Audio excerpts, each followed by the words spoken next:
High, এখন আমি তিনটা সেন্টেন্সের বাংলা অর্থ নিয়ে আলোচনা করব। ওকে, সেন্টেন্সগুলো দেখতে একই রকম, বাট তাদের অর্থগুলোতে হিউজ লেভেলের একটা ডিফারেন্স রয়েছে। ওকে, আমরা সেই বিষয়টা জানবো। তো 1 নম্বর সেন্টেন্সটা হচ্ছে যে অনলি আই লাভ ইউ। এই সেন্টেন্সটার অর্থ কী দাঁড়াচ্ছে? 2 নম্বর সেন্টেন্সে আমরা দেখব যে আই অনলি লাভ ইউ। এই সেন্টেন্সটার কী অর্থ দাঁড়াচ্ছে এটা দেখব। আর 3 নম্বরে দেখব যে আই লাভ অনলি ইউ। এই তিনটা সেন্টেন্সের অর্থ কীরকম দাঁড়াচ্ছে আমরা এখন দেখব। ওকে, প্রথম সেন্টেন্সটা ছিল যে অনলি আই লাভ ইউ। এই অনলি এমন একটা মডিফায়ার যে তার ঠিক পরে যে শব্দটা থাকে সেটাকে মডিফাই করে। ওকে, তাহলে 1 নম্বর সেন্টেন্সটা কি? যে অনলি আই মানে শুধুমাত্র আমি ভালোবাসি তোমাকে, মানে শুধুমাত্র আমি তোমাকে ভালোবাসি, অন্য কেউ না। ওকে, এটা হলো 1 নম্বর সেন্টেন্স।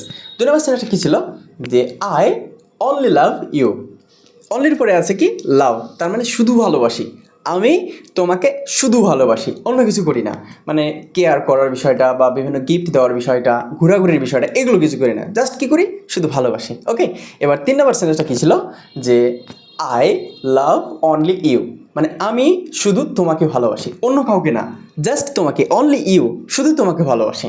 তাহলে আমি আশা করি আপনি খুব সহজেই অনলি শব্দটার মানে অনলি মডিফায়ারটার ব্যবহারটি এই 3টি উদাহরণের মাধ্যমে খুব সহজে বুঝতে পারছেন।